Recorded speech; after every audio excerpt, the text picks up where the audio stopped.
وإن لكم في الأنعام لعبرة نسقيكم مما في بطونه من بين فرث ودم لبنا خالصا سائغا للشاربين وامیخی دڑیو بیدیتاو گورا خواللی دیو آخو نسکلی دیو با یو طرف تا وینی بل طرف تا گوشایو روان دینا شده شرابی یو تیسکی دا اللہ چا پیدا کری دی دا لاسه لگمخ کی ورپسی لارشا ومن ثمرات النخيل والأعناب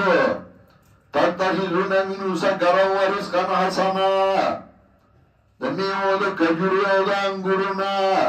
نیوی تاسو داغینا د مستای سیزونا خوراک خیستا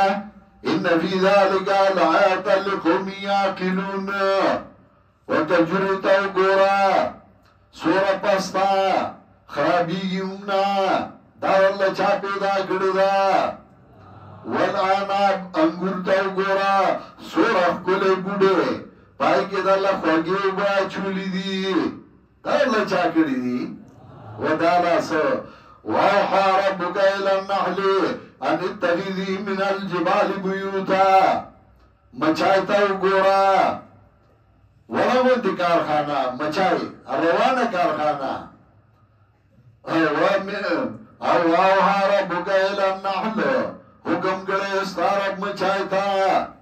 مچائی تا گورا سکلی دیو با خوری دی گلان نو اخلی گی دی شاد لکائی گی دی زار نخلی کی گبینان مچائی تا گورا سکلی دیو با خوری دی گلان لکائی کی زار نخلی کی گبینان دار اللہ چا پیدا کردا لگز دیتا گورا ورا پسی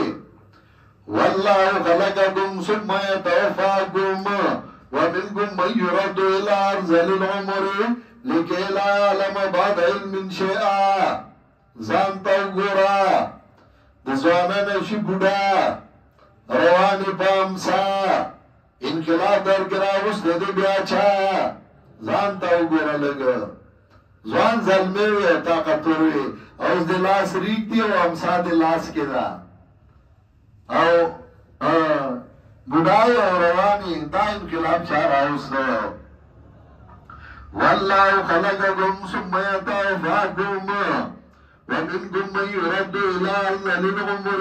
لکی لا علم بعد علم شیئا زانتا گورا زوانا نشی بودا روانی پامسا انقلاب در گراوست دی بیاچا زانتا دی دلالو تلگو گورا واللہ جعل لکم من انفسکم ازواجا وجعل لکم من ازواجکم بنین وحفدا ورزقکم من الطیبات زانتا گورا اللہ رن لستا انتا کی بی بی در کردا ستا دولاس دینو دا آگی دولاسو ستا دوخپی دینو دا آگی دوخپی ستا یو خلو دانو دا آگی یو خلو ستا دوسترگی من دا آگی دوسترگی ستا انتا بی بی دا اللہ در کردا وجعل لکم من ازواجکم بنین وحفدا زامنی دا اللہ در کردی نوسی دا اللہ در کردی حفدا اور پسی ذکر کر نوسی میں دا اللہ در کردی نوسی روان دے بابا جانی نو بابا دوی نوسیا بچیا اما جانی نو دوی بچیا دارا اللہ چا در کردی وجعل لكم من أزواجكم بنين وحفدا ورزقكم من الطيبات أفبالباطل يؤمنون وبنعمة الله هم يكفرون باطل منی او دا اللہ نعمت نمانی دلائلو تلگو گورا